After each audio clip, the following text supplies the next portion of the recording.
साल था 2023 जब एक जैगुआर कार ने तबाही मचा दी थी। कई सारे लोगों की मौत हो गई थी उसमें। फिर साल आता है 2025 जब एक नोएडा के अंदर लाल लैम्बोर्गिनी एक कंस्ट्रक्शन साइट में घुस जाती है और कई सारे मजदूरों को कुचल देती है। फिर अब हाल फिलहाल में 2026 में ही ये खबर आती है कि कानपुर के अंदर एक बड़े बिजनेसमैन के बेटे ने 12 करोड़ की लैम्बोर्गिनी ठोक दी है, जिसमें 6 से ज़्यादा लोग घायल हो गए हैं। देखिए, लिस्ट बहुत बड़ी है। अगर मैं आपको एक्सीडेंट गिनाने बैठूं, सवाल वो नहीं है। सवाल ये है कि आखिर क्यों सुपर कार से इतने एक्सीडेंट्स होते हैं और बहुत मेजर एक्सीडेंट्स होते हैं जो गरीबों की ज़िंदगी के साथ खिलवाड़ हो जाता है। तो आज हम इस वीडियो में यही समझते हैं।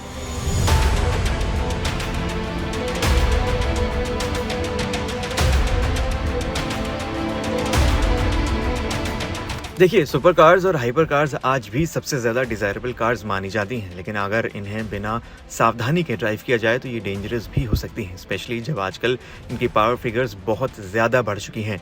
आज के मॉडर्न सुपर कार्स में लगभग 1000 bhp या उससे ज़्यादा पावर होती है, जिसका मतलब है परफॉर्मेंस अनबिलीवेबल होती है। लेकिन सिर्फ एक्सीलरेटर को हल्का सा प्रेस करते ही लाइटनिंग फास्ट स्पीड्स अचीव हो जाती हैं। लैम्बोर्गिनी रिवोल्टो इसका एक परफेक्ट एग्जाम्पल है। ये लैम्बोर्गिनी का फ्लैगशिप मॉडल है और इंडिया में सबसे महंगा भी, जिसकी प्राइस है 10 करोड़ से ज़्यादा। लैम्बोर्गिनी इसे अपनी रेंज की सबसे सुपरफास्ट कार कहता है। 1000 bhp से ज़्यादा पावर, इसीलिए इंडियन रोड्स पर इसे ड्राइव करते वक्त एक्स्ट्रा कॉशियस रहना ज़रूरी है। 0 to 100 सिर्फ 2.5 सेकंड्स में और टॉप स्पीड 350 किलोमीटर प्रति घंटा से ज़्यादा। रिवोल्टो बिल्कुल भी बच्चों के खेलने की चीज़ नहीं है। वोलेटाइल पावर और इनएक्सपीरियंस एक बहुत बड़ी वजह में से एक है इन एक्सीडेंट्स की। Light weight materials, carbon fibre और लो एरोडायनेमिक्स डिज़ाइन के साथ ये कार सिर्फ स्पीड के लिए बनाई जाती हैं। 1000 प्लस bhp पावर का मतलब है कि ओनर्स को थ्रॉटल बहुत जेंटली यूज़ करना चाहिए, ना कि अग्रेसिवली। स्नैप, ओवरस्टीयर और फिजिक्स बहुत मायने रखती है। ये कार्स हाई स्पीड परफॉर्मेंस के लिए डिज़ाइन होती हैं। अगर सडनली हाई स्पीड कॉर्नरिंग हो या मिड कॉर्नर में एब्रप्ट करेक्शन दिया जाए तो रियर एंड अचानक वायलेंटली स्लाइड कर सकता है। इसे ही स्नैप ओवरस्टीयर कहते हैं। शो ऑफ भाई साहब, शो ऑफ बहुत है। काफ़ी केसेस में एक्सीडेंट्स इसलिए होते हैं क्योंकि ड्राइवर ट्रैक्शन कंट्रोल ऑफ कर देते हैं या पब्लिक रोड्स पर कार को लिमिट से ज़्यादा पुश करते हैं। रिजल्ट में बैरियर और दूसरी गाड़ियों से टकराव हो जाता है। एक बहुत बड़ी वजह है लो ग्राउंड क्लियरेंस। लो स्लंग डिज़ाइन और स्टिफ सस्पेंशन की वजह से ये कार्स नॉन ट्रैक और अनइवन रोड्स पर काफ़ी ज़्यादा वल्नरेबल होती हैं। साथ ही लैम्बोर्गिनी इंजन स्टार्ट होते ही मैसिव टॉर्क डिलीवर्ड कर देते हैं। कोल्ड टायर्स के साथ ये कॉम्बिनेशन पब्लिक रोड्स पर कार को हैंडल करना और भी मुश्किल बना देता है। देखिए, सेफ्टी के लिए कार काफ़ी कुछ ऑफर करती है। मॉडर्न लैम्बोर्गिनीज में स्ट्रॉन्ग कार्बन फाइबर मोनोकॉक होता है जो क्रैश के टाइम हाई प्रोटेक्शन देता है। ESC और ट्रैक्शन कंट्रोल जैसी चीज़ें हैं जो पावर को कंट्रोल करके एक्सेलरेशन और कॉर्नर्स में कार को स्टेबल रखती हैं। देखिए, ब्रेक्स भी बहुत ही कमाल होते हैं। Big carbon ceramic brakes high speed से भी इफेक्टिव स्टॉपिंग पावर देते हैं। एयरबैग्स भी होते हैं। फ्रंट, साइड और पैसेंजर एयरबैग स्टैंडर्ड होते हैं।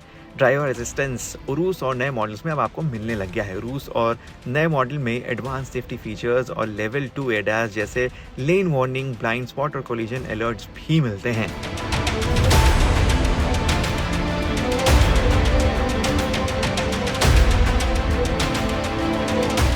देखिए, जो सुपर कार्स होती हैं, ये पावरफुल कार्स लोग ले तो लेते हैं, चाहे लोन पे ले लें या EMI पे ले लें या फिर रेंट कर लें। सबसे बड़ा सवाल ये होता है कि ये कार्स इतनी पावरफुल होती हैं।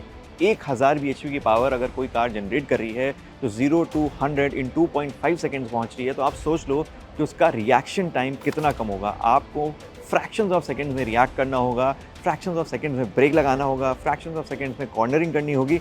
कई बार आप इन्हीं सब चीज़ों से चूक जाते हैं। एक बहुत बड़ी वजह है शो ऑफ। कई सारे लोग जो हैं उनको स्नैपचैट स्टोरीज़ बनानी होती है, इंस्टाग्राम स्टोरीज़ बनानी होती है कि भाई मैंने 200 किलोमीटर प्रति घंटे की रफ्तार से ये कार चलाई। उनको ये दिखाना है सोशल मीडिया पर, जो कि शो ऑफ के चक्कर में भी मारे जाते हैं। वो आपने हाईवेज पे पढ़ा होगा कि दुर्घटना से देरी भली, और कई चीज़ें ऐसी भी लिखी होती हैं कि मोबाइल ना यूज़ करें। वो इन्हीं सब वजहों से आप अपना नुकसान तो कर ही रहे हो, लेकिन साथ ही साथ किसी गरीब को भी, किसी मासूम को भी आप अपने साथ मार रहे हो, जो कि बहुत गलत है। अगर आप भी इस तरीके की कोई कार चला रहे हैं या चलाने वाले हैं या ओन करना चाहते हैं तो अपने आप को बहुत ही ज़्यादा अटेंटिव रखिए। अपने आप को कंसंट्रेशन, आपका जो लेवल है उसको एकदम बरकरार रखें जब आप इस तरीके की किसी कार का शूट करें, क्योंकि आपका जो रिएक्शन टाइम है वो बहुत सेकंड्स में होना है, और अगर आपने सेकंड्स में रिएक्ट नहीं किया तो इस तरीके की खबरें आपको सुनने को मिल जाएंगी। मेरा नाम था अर्शद और आप देख रहे थे ऑटो लाइव। उम्मीद है आपको ये वीडियो अच्छी लगी होगी।